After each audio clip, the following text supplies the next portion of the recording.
Shoranur junction അല്ല, ഇനി Malabar junction നിങ്ങളെ സ്വാഗതം ചെയ്യുന്നു. Malabar digital junction, electronics, furniture, home അപ്ലയൻസുകളുടെ മഹാ ജംഗ്ഷൻ. ലോകോത്തര മൊബൈൽ ഫോൺ, ലാപ്ടോപ്പ്, കമ്പ്യൂട്ടറുകളുടെ super junction. Malabar digital, electronics, furniture, home appliances, mobile phone, laptop, computer and accessories.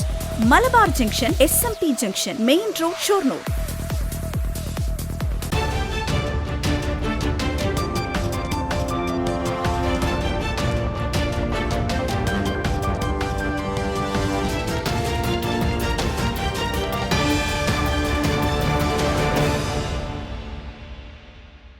ഞാൻ മായ. N4 ന്യൂസിലേക്ക് സ്വാഗതം. വിശദമായ വാർത്തകളിലേക്ക്.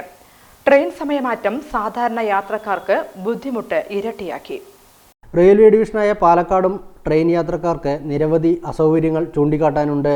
ഷൊർണൂർ കോഴിക്കോട് പാസഞ്ചറിൻ്റെ സമയം മാറ്റിയതും തൃശൂർ മംഗലാപുരം ട്രെയിൻ നിർത്തലാക്കിയതും വലിയ അതൃപ്തിയാണ് സൃഷ്ടിച്ചിരിക്കുന്നത്. സ്ലീപ്പർ കോച്ചുകൾ കുറയുന്നതും യാത്രക്കാരുടെ കടുത്ത പ്രതിഷേധത്തിന് വഴിയൊരുക്കുന്നുണ്ട്. നിരവധി യാത്രക്കാരുടെ ആശ്രയമായിരുന്ന 5:45 പുറപ്പെടുന്ന ഷൊർണൂർ കാലിക്കറ്റ് പാസഞ്ചർ ഇപ്പോൾ 8:45 മാറ്റി. ഒപ്പം തൃശൂർ മംഗലാപുരം ട്രെയിൻ നിർത്തലാക്കിയത് സാധാരണക്കാരുടെ ബുദ്ധിമുട്ട് ഇരട്ടിയാക്കി. അടുത്ത ജില്ലകളിൽ നിന്നും ദിവസവും ജോലിക്ക് വന്നു പോയിരുന്ന സാധാരണക്കാരുടെ വലിയ ആശ്രയമായിരുന്നു വൈകിട്ട് 5:45 പുറപ്പെട്ടിരുന്ന ഷൊർണൂർ കോഴിക്കോട് പാസഞ്ചർ.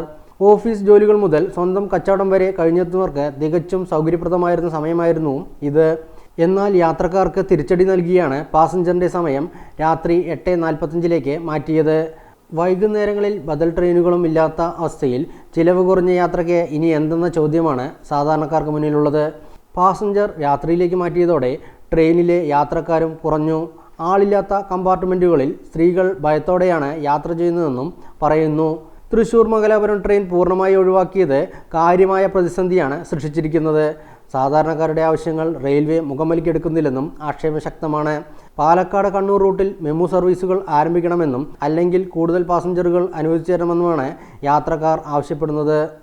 കാർബൺ സന്തുലിത ഒറ്റപ്പാലം പദ്ധതിയുടെ ആദ്യഘട്ട പ്രവർത്തനങ്ങൾ പൂർത്തീകരിച്ചതിന്റെ അവലോകന യോഗം ചേർന്നു. കാർബൺ സന്തുലിത ഒറ്റപ്പാലം പദ്ധതിയുടെ ആദ്യഘട്ട പ്രവർത്തനങ്ങൾ പൂർത്തീകരിച്ചതിന്റെ അവലോകന യോഗം നഗരസഭാധ്യക്ഷ ജാനകി ദേവിയുടെ ചേംബറിൽ ചേർന്നു. ആദ്യഘട്ടത്തിന്റെ ഭാഗമായി നഗരസഭയിലെ 36 വാർഡുകളുടെ വീടുകളിൽ സർവേയും നഗരസഭാ പരിധിയിലെ പെട്രോൾ പമ്പുകളിൽ 2 വർഷത്തെ ഉപയോഗിച്ച ഇന്ധനത്തിൻ്റെയും വൈദ്യുതിയുടെയും LPG ഗ്യാസിൻ്റെയും ഉപയോഗത്തെക്കുറിച്ചുള്ള കണക്കുകളും ശേഖരിച്ചു. രണ്ടാം ഘട്ടത്തിന് തുടക്കം കുറിക്കുവാനും ഇത് ബജറ്റിലടക്കം ഉൾപ്പെടുത്തുവാനും ഫെബ്രുവരി 7 പൊതുജനങ്ങളെ കൂടി ഉൾപ്പെടുത്തി നഗരസഭ ഹാളിൽ യോഗം സംഘടിപ്പിക്കുവാനും തീരുമാനമായി. യോഗത്തിൽ വൈസ് ചെയർമാൻ രാജേഷ്, ശശി കോട്ടയിൽ, വികസനകാര്യ standing committee chairperson Suneera Mujeeb, പൊതുമരാമത്ത് standing committee chairperson Latha, HS Riyasudheen എന്നിവർ പങ്കെടുത്തു. നിയമസഭയിൽ നന്ദി പ്രമേയം പിന്തുണച്ച് Ottapalam MLA advocate K Premkumar 15ാം കേരള നിയമസഭയുടെ 10ാം സമ്മേളനത്തിൽ അവതരിപ്പിച്ച നന്ദി പ്രമേയത്തെ പിന്തുണച്ചുകൊണ്ട് Ottapalam MLA advocate K Premkumar സംസാരിച്ചു. 15ാം കേരള നിയമസഭയുടെ 10ാം സമ്മേളനത്തിൽ അവതരിപ്പിച്ച നന്ദി പ്രമേയത്തെ പൂർണ്ണമായും പിന്തുണയ്ക്കുകയാണ്. സർക്കാരിൻ്റെ നയമാണ് ഗവർണർ പ്രഖ്യാപിക്കുന്നത്. കേരളത്തിൽ 1957 ഇന്ത്യ സ്വാതന്ത്ര്യം നേടി 10 വർഷത്തിന് ശേഷം സംസ്ഥാനത്ത് ആദ്യമായി ഒരു ഗവൺമെൻറ് അധികാരത്തിൽ വരുന്ന സന്ദർഭത്തിൽ ഇന്ത്യയിൽ വിദ്യാഭ്യാസത്തിൻ്റെ കാര്യത്തിൽ, ആരോഗ്യ മേഖലയുടെ കാര്യത്തിൽ, സാമൂഹ്യ സുരക്ഷിതത്വ മേഖലയുടെ കാര്യത്തിൽ ഏറ്റവും പിറകിൽ നിന്നിരുന്ന സംസ്ഥാനമായിരുന്നു കേരളം. ആ സംസ്ഥാനം ഇന്ന് ഇന്ത്യൻ റിപ്പബ്ലിക്കിൻ്റെ 75ാമത് റിപ്പബ്ലിക് ദിനം ആഘോഷിക്കുന്ന സന്ദർഭമാകുമ്പോഴേക്കും വിദ്യാഭ്യാസ മേഖലയിൽ, ആരോഗ്യ മേഖലയിൽ, സാമൂഹ്യ സുരക്ഷിതത്വ മേഖലയിലെല്ലാം ഇന്ത്യയിലെ ഏറ്റവും മുന്നിൽ നിൽക്കുന്ന സംസ്ഥാനമായി മാറിയിട്ടുണ്ട്. വിദ്യാഭ്യാസ രംഗത്തും ആരോഗ്യരംഗത്തും കേരളം കൈവരിച്ച നേട്ടം പോലെ തന്നെ ഏറ്റവും പ്രധാനപ്പെട്ടതാണ് സാമൂഹ്യ സുരക്ഷിതത്വ മേഖലയിൽ നമ്മുടെ നാട് കൈവരിച്ച നേട്ടം. പണമുള്ളവർക്ക് മാത്രമായി വിദ്യാഭ്യാസവും ആരോഗ്യവും സാമൂഹ്യ സുരക്ഷിതത്വവും പരിമിതപ്പെടുത്തുന്ന ലോക ഇന്ത്യൻ സാഹചര്യത്തിൽ കേരളത്തിലെ ഇടതുപക്ഷ ജനാധിപത്യ മുന്നണി ഗവൺമെൻറ് ബദലുയർത്തിപ്പിടിച്ച് മുന്നോട്ട് പോവുകയാണ്. ഇന്ത്യയിൽ ഏറ്റവും കൂടുതൽ വിദ്യാഭ്യാസത്തിന് പണം നീക്കിവെക്കുന്ന സംസ്ഥാനം നമ്മുടെ കേരളമാണ്. ഇന്ത്യയിൽ ഏറ്റവും കൂടുതൽ പൊതുജനാരോഗ്യ സംരക്ഷണത്തിന് പണം നീക്കിവെക്കുന്ന സംസ്ഥാനം കേരളമാണ്. സാമൂഹ്യ സുരക്ഷിതത്വ മേഖലയിൽ ഏറ്റവും മാതൃകാപരമായ പ്രവർത്തനങ്ങൾ നടത്തി കേന്ദ്ര സർക്കാരിന് പറയേണ്ടി വരുന്നു, ഇന്ത്യയിൽ ഏറ്റവും മികച്ച നിലയിൽ സാമൂഹ്യ സുരക്ഷാ സംവിധാനമുള്ള സംസ്ഥാനം കേരളമാണ് എന്ന്. രണ്ടാം പിണറായി സർക്കാർ വിദ്യാഭ്യാസം, ആരോഗ്യം, സാമൂഹ്യ സുരക്ഷിത മേഖലകളിൽ പ്രത്യേക ഊന്നൽ നൽകുന്നുണ്ടെന്നും രാജ്യത്തിന് തന്നെ മാതൃകയാകുന്ന പ്രവൃത്തിയാണ് ഇടതുപക്ഷ ജനാധിപത്യ മുന്നണി സർക്കാർ നടപ്പിലാക്കിക്കൊണ്ടിരിക്കുന്നതെന്നും അദ്ദേഹം നിയമസഭയിൽ പറഞ്ഞു. കേന്ദ്ര സർക്കാരിനെതിരായി പ്രതിപക്ഷമടക്കം ഒരുമിച്ച് സമരം നടത്തേണ്ട അവസ്ഥയായിട്ട് പോലും പ്രതിപക്ഷം അതിന് തയ്യാറാവുന്നില്ലെന്നും അദ്ദേഹം കുറ്റപ്പെടുത്തി. സർക്കാരിൻ്റെ പ്രവർത്തനങ്ങളുടെ ഫലമായി രാജ്യത്ത് തന്നെ അതിദരിദ്രർ കുറവുള്ള സംസ്ഥാനമായി കേരളം മാറിയെന്നും തുടർന്നും സാമൂഹ്യ സുരക്ഷാ മേഖലയിലടക്കം മികച്ച പ്രവർത്തനങ്ങളുമായി സർക്കാർ മുന്നോട്ട് പോകുമെന്നും MLA കൂട്ടിച്ചേർത്തു. ഇനി ഒരിടവേള.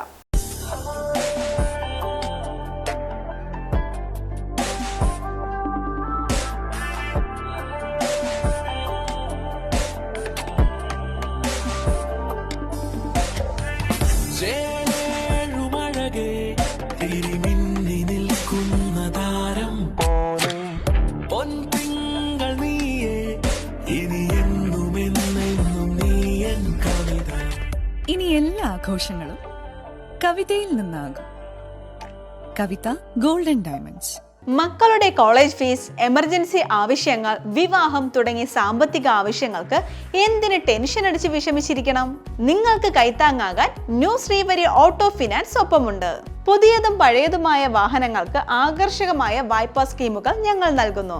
അതും കുറഞ്ഞ പലിശ നിരക്കിൽ പരമാവധി ലോണും. ലളിതമായ നടപടിക്രമത്തോടു കൂടി നിങ്ങൾക്ക് ലോൺ ലഭ്യമാകും. കൂടാതെ വാഹന ഇൻഷുറൻസ് സംവിധാനവും ലഭ്യമാണ്. New Srivari auto finance, near Valluvanad hospital, grand mall complex, Ottapalam. Phone number 9656444458, 9656444457. Malabar gold and diamonds നിങ്ങൾക്കായി ഒരുക്കുന്ന അത്യപൂർവമായ light weight jewellery show. Budget ഫ്രണ്ട്ലിയായ ഡെയിലി വെയർ ആഭരണങ്ങൾക്കൊപ്പം മിതമായ വിലയിൽ സ്വർണ്ണാഭരണങ്ങൾ സ്വന്തമാക്കാൻ ഇതാ ഒരു സുവർണാവസരം. ഫെബ്രുവരി 10 മുതൽ 14 വരെ നിങ്ങളുടെ ഒറ്റപ്പാലം ഷോറൂമിൽ പഴയ സ്വർണം മാറ്റി വാങ്ങാനുള്ള ഏറ്റവും നല്ല എക്സ്ചേഞ്ച് ഓഫറുകൾക്കൊപ്പം ഏറ്റവും പുതിയ ഡിസൈനർ ആഭരണങ്ങളുടെ അതിവിപുലമായ കളക്ഷൻസ്. വരൂ, മലബാർ ഗോൾഡ് ആൻഡ് ഡയമണ്ട്സ് അവതരിപ്പിക്കുന്ന ഈ സ്വർണ്ണ വിസ്മയത്തിൽ നിങ്ങളും പങ്കാളിയാവൂ. വാർത്തകൾ തുടരുന്നു. കേരളശ്ശേരി ഗ്രാമപഞ്ചായത്തിൽ 2024-25 സാമ്പത്തിക വർഷത്തേക്കുള്ള ബജറ്റ് അവതരിപ്പിച്ചു. കേരളശ്ശേരി ഗ്രാമപഞ്ചായത്തിൻ്റെ 2024-25 സാമ്പത്തിക വർഷത്തേക്കുള്ള പ്രതീക്ഷിത വരവ് ചെലവ് ഉൾപ്പെടുത്തി ബജറ്റ് അവതരിപ്പിച്ചു. പഞ്ചായത്ത് പ്രസിഡന്റ് ഷീബ സുനിൽ ആമുഖ പ്രസംഗം നടത്തി. Vice president Femin Rahman budget അവതരിപ്പിച്ചു.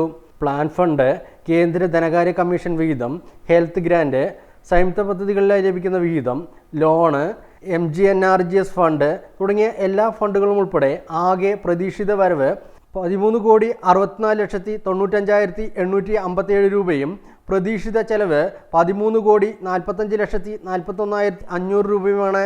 നീക്കിയിരുപ്പ് 19,54,357 രൂപയാണ്. കാർഷിക മേഖലയിൽ 63,72,440 രൂപയും വനിതാ വികസനത്തിനായി 10,46,240 രൂപയും പട്ടികജാതി വികസനത്തിനായി 63,22,000 രൂപയും ആരോഗ്യ മേഖലയ്ക്കായി 18,83,000 രൂപയും പാർപ്പിട മേഖലയ്ക്കായി 5,26,800,000 രൂപയും കുട്ടികൾക്കും ഭിന്നശേഷിക്കാർക്കുമായി 13,40,000 രൂപയും വയോജന മേഖലയ്ക്ക് 3,04,500 രൂപയും മാലിന്യ സംസ്കരണത്തിന് 16,35,700 രൂപയും കുടിവെള്ള പ്രശ്ന പരിഹാരത്തിനായി 15,64,300 രൂപയും എന്നിങ്ങനെയുമാണ് ബജറ്റിൽ വകയിരുത്തിയിട്ടുള്ളത്. ഇംപ്ലിമെന്റ് ഓഫീസർമാർ, ബ്ലോക്ക് മെമ്പർമാർ, ഗ്രാമപഞ്ചായത്ത് മെമ്പർമാർ എന്നിവർ ബജറ്റിൽ പങ്കെടുക്കുകയും ബജറ്റ് അംഗീകരിക്കുകയും ചെയ്തു.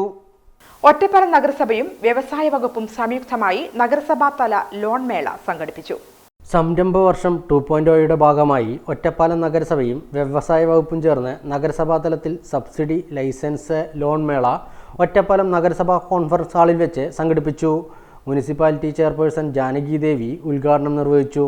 തുടർന്ന് 20 ആളുകൾക്ക് വായ്പ അനുവദിക്കുന്നതിനുള്ള ലെറ്ററും മുനിസിപ്പാലിറ്റി വനിതാ സ്വയം തൊഴിൽ സംരംഭക സബ്സിഡി 4 വനിതകൾക്കും 2 FSL രജിസ്ട്രേഷനും 3 ഉദയം രജിസ്ട്രേഷനും 4 പാക്കേഴ്സ് ലൈസൻസും സംരംഭകർക്ക് വിതരണം ചെയ്തു. പരിപാടിയിൽ ഒറ്റപ്പാലം നഗരസഭ വ്യവസായ വികസന officer Rahul Vijay, union bank of India പ്രതിനിധി ജയൻ, കനറ ബാങ്ക് പ്രതിനിധി ദീപക് എന്നിവർ സംസാരിച്ചു. PK സുബൈർകുട്ടി അനുസ്മരണം P മമ്മിക്കുട്ടി MLA ഉദ്ഘാടനം ചെയ്തു. Ayurveda medical association of India, Koodallur Thithumma Ayurveda hospital എന്നിവരുടെ ആഭിമുഖ്യത്തിൽ ഡോക്ടർ P.K. ഹുറൈർകുട്ടി അനുസ്മരണം സംഘടിപ്പിച്ചു. അനുസ്മരണ പരിപാടിയുടെ ഔപചാരിക ഉദ്ഘാടനം ഷൊർണൂർ MLA P. മമ്മിക്കുട്ടി നിർവഹിച്ചു. നാട്ടുകാർക്ക് എല്ലാ കാലത്തും ഓർമ്മിക്കാൻ കഴിയുന്ന ഡോക്ടർ ഹുറൈർകുട്ടി നമ്മളിൽ നിന്ന് വിട്ടുപോയതിലുള്ള ദുഃഖവും അതുപോലെ തന്നെ സങ്കടവും നമ്മൾ പങ്കുവെച്ചുകൊണ്ടിരിക്കുക. ഇന്ന് രാവിലെ മുതൽ തന്നെ അദ്ദേഹത്തിന്റെ ഭൗതിക ശരീരം കാണുന്നതിന് വേണ്ടി ആയിരക്കണക്കായ ആളുകളാണ് അദ്ദേഹത്തിന്റെ വാഹനത്തിൽ വന്ന് അന്തിമ അഭിവാദ്യം അർപ്പിച്ചുകൊണ്ട് പിരിഞ്ഞുകൊണ്ടേയിരിക്കുന്നത്. എന്തായാലും അദ്ദേഹം നമ്മളിൽ നിന്ന് വേർപെട്ടുപോയി. അദ്ദേഹം ഉയർത്തിപ്പിടിച്ചിരുന്ന മൂല്യങ്ങളും അതുപോലെ തന്നെ സിദ്ധാന്തങ്ങളും അതുപോലെ തന്നെ സ്വാന്തന പരിചരണ രംഗത്തോടുള്ള അദ്ദേഹത്തിന്റെ താൽപര്യവും അതുപോലെ തന്നെ പാവങ്ങളോടുള്ള പ്രത്യേകമായിട്ടുള്ള അനുഭൂതിയുമെല്ലാം നമുക്ക് നഷ്ടമായിരിക്കുന്നു എന്ന് അംഗീകരിച്ചുകൊണ്ട് തന്നെ അദ്ദേഹം നമ്മളെ ഏൽപ്പിക്കപ്പെട്ടു പോയ ഇത്തരം കാര്യങ്ങളിൽ സമകാലീനരായ നമ്മൾക്ക് ചെയ്യാൻ കഴിയുന്ന കാര്യങ്ങൾ ഏറ്റെടുത്ത് ചെയ്യണം എന്നുകൂടി ഈ അവസരത്തിൽ ഓർമ്മിച്ചുകൊണ്ട് അദ്ദേഹത്തിന്റെ വിയോഗത്തിൽ ഉണ്ടായിട്ടുള്ള സമൂഹത്തിനുണ്ടായുള്ള നഷ്ടം, പ്രത്യേകിച്ച് അവരുടെ കുടുംബക്കാർക്കുണ്ടായ നഷ്ടം, അവരുടെ ദുഃഖം, അതിൽ ഞാനും പങ്കുചേരുന്നു. ഒറ്റപ്പാലം നഗരസഭയിൽ ഭിന്നശേഷിക്കാർക്കായി സദസ്സ് സംഘടിപ്പിച്ചു. ഒറ്റപ്പാലം നഗരസഭയിലെ ഭിന്നശേഷിക്കാർക്കായി സദസ്സ് സംഘടിപ്പിച്ചു. ഭിന്നശേഷിക്കാരുടെ കുടുംബാംഗങ്ങളും സദസ്സിൽ പങ്കെടുത്തു. ഭിന്നശേഷിക്കാർക്കായി പ്രത്യേക ഫണ്ട് വകമാറ്റിയിരുത്തുന്നതിനും അവരുടെ ക്ഷേമപ്രവർത്തനങ്ങൾ മെച്ചപ്പെടുത്തുന്നതിനുമാണ് സദസ്സ് സംഘടിപ്പിച്ചതെന്ന് ചെയർപേഴ്സൺ ജാനകി ദേവി പറഞ്ഞു.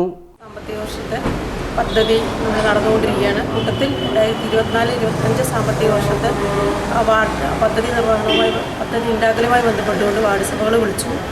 അത് കഴിഞ്ഞപ്പോൾ നമ്മൾ അതിൻ്റെ വികസന സെമിനാറിലേക്ക് പോവുകയാണ്. അതിന് മുന്നോടിയായിട്ട് ഭിന്നശേഷിക്കാരായ ആളുകളുടെ വാർഡ് സഭാ യോഗം കൂടണം, അവരുടെ അഭിപ്രായങ്ങൾ കേൾക്കണം.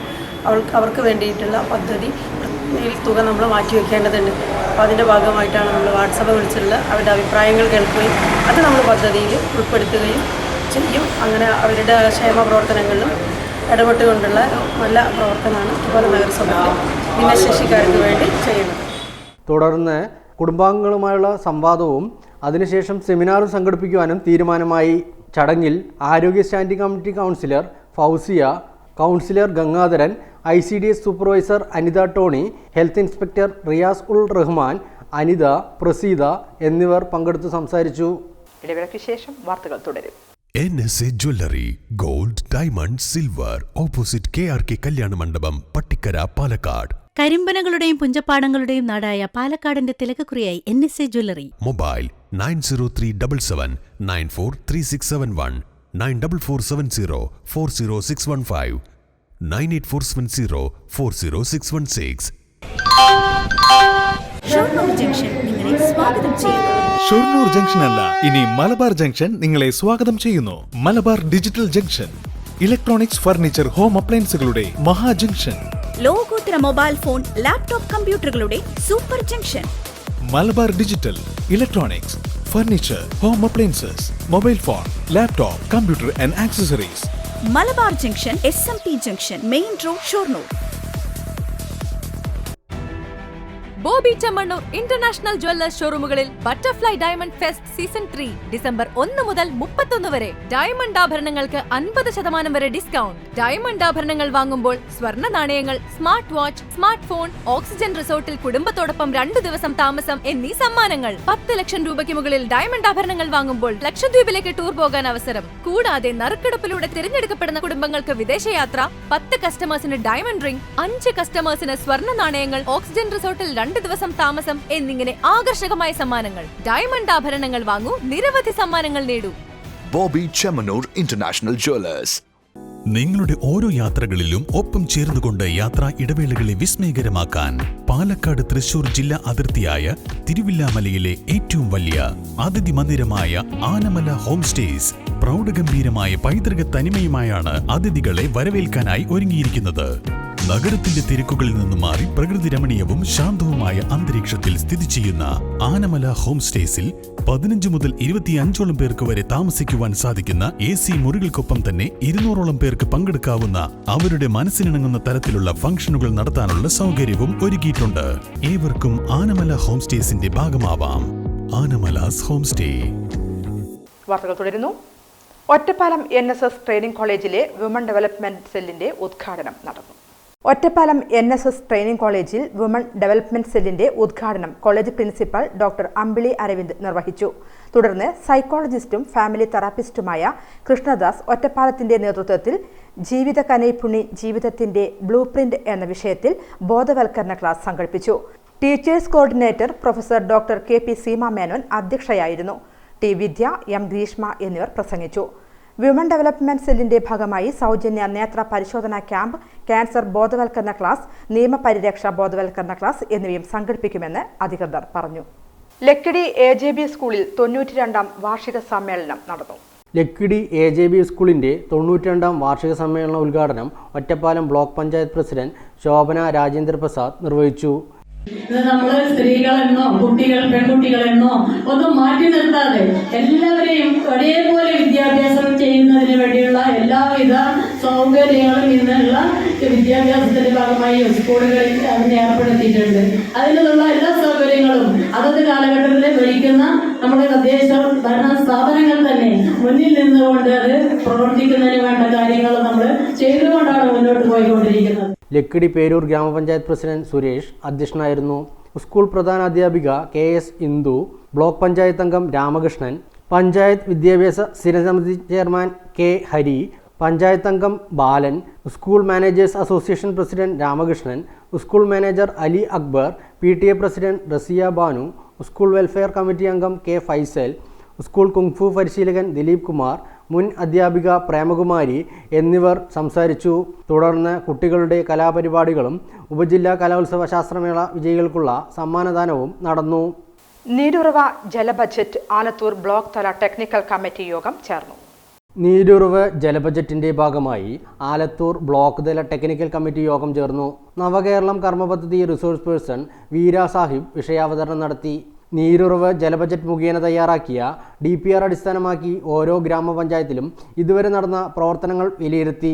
വിവിധ പ്രവർത്തനങ്ങൾ പൂർത്തീകരിക്കാൻ വകുപ്പ് തല സംയോജനം ഏതെല്ലാം മേഖലകളിൽ ആവശ്യമുണ്ടെന്ന് കണ്ടെത്തി അവ വകുപ്പ് മേധാവികളെ കണ്ടു പരിഹരിക്കാൻ യോഗത്തിൽ തീരുമാനമായി. എല്ലാ മാസവും പ്രവർത്തന പുരോഗതി വിലയിരുത്തുവാനും യോഗം ചേരും. ആലത്തൂർ ബ്ലോക്ക് പഞ്ചായത്തിൽ ചേർന്ന യോഗം block panchayat vice president KC Binu ഉദ്ഘാടനം ചെയ്തു. ജോയിന്റ് BDO ഹസൻ അധ്യക്ഷനായിരുന്നു. Technical committee convener minor irrigation Chittur division assistant executive engineer DS Shujith, MGNREGS block AE Abina, ബ്ലോക്കിലെ എല്ലാ പഞ്ചായത്തുകളിലെയും MGNREGS AEMR ഓവർസിയർമാർ, LSGD block AE, irrigation Mangalam dam AE Lassi Varghese, Cheramangalam AE Pramod, Vadakkanchery AE Sindhu, വിവിധ ഗ്രാമപഞ്ചായത്ത് പ്രതിനിധികൾ എന്നിവർ യോഗത്തിൽ പങ്കെടുത്തു. ശില്പനിർമ്മാണ കലയിൽ കരവിരുതിന്റെ കയ്യൊപ്പ് ചാർത്തി കൂനത്രയിലെ ശില്പി വേലായുധനും കുടുംബവും. നിർമ്മാണ കലയിലെ പാരമ്പര്യ വഴിയിലൂടെയാണ് വേലായുധനും 2 മക്കളും അടങ്ങുന്ന ശില്പി കുടുംബം സഞ്ചരിക്കുന്നത്. കൂനത്തറയിലെ ഇവരുടെ ശില്പാലയത്തിൽ നിർമ്മിച്ചെടുക്കുന്ന ശില്പരൂപങ്ങൾക്കും ആവശ്യക്കാരേറെയാണ്. ക്ഷേത്ര നിർമ്മാണത്തിലും കല്ലിലെ കൊത്തുപണികളിലും പേരുകേട്ട കുടുംബമാണ് കൂനത്തറ ചെറുകണ്ടത്ത് വേലായുധന്റെ കുടുംബം. വേലായുധനും 2 മക്കളുമാണ് ശില്പനിർമ്മാണ രംഗത്ത് ഇവരുടേതായ അടയാളപ്പെടുത്തലുകളുമായി മുന്നോട്ടു പോകുന്നത്. കേരളത്തിലെ പ്രസിദ്ധമായ കാടാമ്പുഴ ക്ഷേത്രം ഉൾപ്പെടെ നിരവധി ക്ഷേത്ര ശ്രീകോവിലുകളുടെ നിർമ്മാണ പ്രവൃത്തികൾ ഈ കുടുംബമാണ് ചെയ്തത്. പേരുകേട്ട പല ക്ഷേത്രങ്ങളിലെ പ്രതിഷ്ഠകളും ഇവരുടെ ശില്പാലയത്തിൽ നിർമ്മിച്ചെടുത്തതാണ്. 12ാം വയസ്സിൽ ഗുരുവായ ശംഖുമൂപ്പരിൽ നിന്നാണ് വേലായുധൻ കൊത്തുപണിയുടെ ബാലപാഠങ്ങൾ പഠിക്കുന്നത്. കൽപ്പണിക്കാരനായ പിതാവ് വേലുമൂപ്പരുടെ പാരമ്പര്യ വഴിയിലൂടെയാണ് വേലായുധൻ ഈ മേഖലയിലേക്ക് കടന്നു വരുന്നത്. ആദ്യകാലങ്ങളിൽ വീട് നിർമ്മാണം പോലെയുള്ള നാടൻ പണികളിൽ കൽപ്പണിക്കാരനായാണ് വേലായുധൻ പോയിരുന്നത്. പിന്നീട് സ്വതസിദ്ധമായ കഴിവുകൊണ്ട് ശില്പനിർമ്മാണ മേഖലയിൽ നിലയുറപ്പിക്കുകയായിരുന്നു. പിന്നെ കല്ല് കിട്ടുന്ന ക്ഷാമം ഭയങ്കരമാണ്. കാരണം കല്ല് പോകുന്നവർക്ക് വണ്ടി പോകുന്നവർക്ക് കല്ല് കിട്ടില്ല, അങ്ങോട്ട് വണ്ടി പോകില്ല. അപ്പൊ എല്ലാം വീടും സ്ഥലങ്ങളൊക്കെ വളർത്തി റബ്ബറും കാര്യങ്ങളും അതൊക്കെ വെച്ച് കഴിഞ്ഞാൽ അതിനുള്ളിലേക്ക് വിടില്ല. അപ്പൊ കല്ലും കിട്ടാനുള്ള ബുദ്ധിമുട്ടാണ്. അപ്പൊ അതുകൊണ്ട് ഇത് പിന്നെ അധികമൊന്നും മുന്നോട്ട് പോകാനുള്ള സാഹചര്യങ്ങൾ കാണാനില്ല. അങ്ങനെയാണ് പണികൾ. മക്കളായ സുരേഷ് കുമാർ, രാജേഷ് എന്നിവരെയും വേലായുധൻ ഈ മേഖലയിലേക്ക് കൈപിടിച്ചു കൊണ്ടുവന്നു. ഇവരുടെ കീഴിൽ 9ഓളം ജീവനക്കാരെ ചേർത്ത് നിർത്തിക്കൊണ്ടാണ് കൂനത്തറയിലെ ഇവരുടെ ശില്പാലയത്തിന്റെ പ്രവർത്തനങ്ങൾ മുന്നോട്ടു പോകുന്നത്. മണ്ണിനടിയിൽ നിന്നും കിട്ടുന്ന നീലവർണ്ണത്തിലുള്ള കൃഷ്ണശില കല്ലിലാണ് വിഗ്രഹങ്ങളും രൂപങ്ങളും കൊത്തിയെടുക്കുന്നത്. തൃശൂർ ജില്ലയിലെ പയങ്കുളം, പള്ളം എന്നിവിടങ്ങളിൽ നിന്നാണ് കൂടുതലായും ആവശ്യമായ കല്ലുകൾ എടുക്കുക. വലിയ കല്ലുകൾ ശില്പാലയത്തിൽ എത്തിച്ച് പേണുപയോഗിച്ച് പൊട്ടിക്കും. കല്ലിനെ ശില്പത്തിന്റെ വലുപ്പത്തിനനുസരിച്ച് പൊട്ടിച്ച് പാകമാക്കിയ ശേഷം പത്മപീഠം പണിത് തുടങ്ങും. പിന്നീട് മുഖവും ഉടലും കൊത്തിയെടുക്കും. കൊത്തിയെടുത്ത് ഭംഗിയാക്കിയ വിഗ്രഹങ്ങളിൽ എണ്ണയിട്ട് മിനുക്കിയ ശേഷമാണ് ആവശ്യക്കാർക്ക് കൈമാറുക. ഒറ്റക്കല്ലിലാണ് വിഗ്രഹങ്ങൾ കൊത്തുക. ഏറ്റവും ചെറിയ വിഗ്രഹം നിർമ്മിക്കാൻ ചുരുങ്ങിയത് 2 മാസമെങ്കിലും സമയമെടുക്കും. മിനുക്കുപണികൾക്കായി പുതിയ കാലത്ത് മെഷീനുകൾ വന്നതോടെ പണിയിൽ അല്പം ആശ്വാസമുണ്ട്. ഇങ്ങനെയൊക്കെയാണെങ്കിലും കല്ലുകൾക്ക് ക്ഷാമം നേരിടുന്നതും പുതിയ തലമുറ ഈ മേഖലയിലേക്ക് കടന്നു വരാത്തതും ഈ മേഖലയുടെ നിലനിൽപ്പിന് തന്നെ വെല്ലുവിളിയാകുന്നുണ്ടെന്ന ആശങ്കയാണ് ശില്പി വേലായുധന് പങ്കുവെക്കാനുള്ളത്. അപ്പോൾ മക്കളും 2 ആളുണ്ട്. ഒന്ന് സുരേഷ്, ഒന്ന് രാജേഷ്. അവരായിട്ടും ആണ് ഇപ്പോൾ കൊണ്ടു നടക്കുന്നത്. പിന്നെ ഒരാളും പുറത്തെ കുട്ടികളൊന്നും ഇതിന് പണിക്ക് ഇറങ്ങണില്ല. അവർക്ക് ഇതിനോട് താല്പര്യമില്ല. അവർക്ക് ഇപ്പോൾ കമ്പനി പണി അല്ലെങ്കിൽ വേറെ എന്തെങ്കിലും കിട്ടിയാൽ മതി എന്നുള്ള ഇത് കുറച്ച് ബുദ്ധിമുട്ടുള്ള കാര്യങ്ങളാണ്. അതുകൊണ്ട് ഈ ഫീൽഡിൽ വരുന്നില്ല. Ajay Vijayan, ACV news, Ottapalam. ഇതോടെ ഈ വാർത്താ ബുള്ളറ്റിൻ സമാപിക്കുന്നു. നമസ്കാരം.